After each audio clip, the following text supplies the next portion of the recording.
Look, I think you're asking the biggest question here, because on the face of it, we have now a technology solution that solves the problem of smoking that we've all been working on for 60 years or more.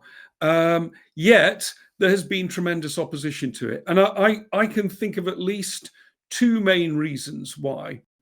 The thing here is that people who've been trying to solve smoking, this problem of smoking so far, have had a toolbox that is strong in state-based measures, punitive, coercive, stigmatizing, trying to basically force people into quitting smoking using the powers of the state. This is something where, respects the autonomy of the consumer.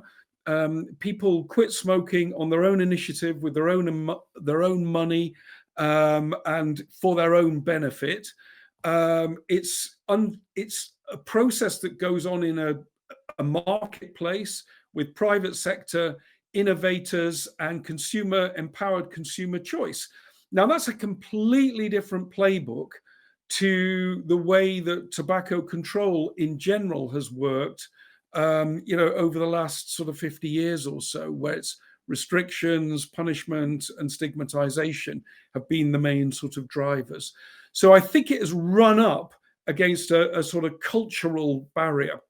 And then maybe a final thing is the identity of people who have been working in this field. I mean, many people, given their careers to this, their personal identity, their personal prestige, their institutional positions in universities, in organizations, all depend to some extent on solving the problem and fighting the industry. And this, in a way, takes that away from them.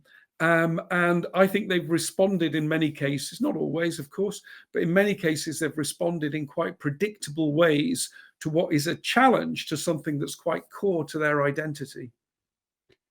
And I think what doesn't help is that it's now perceived that the traditional enemy is also now part of that solution, which is a massive mistrust around that.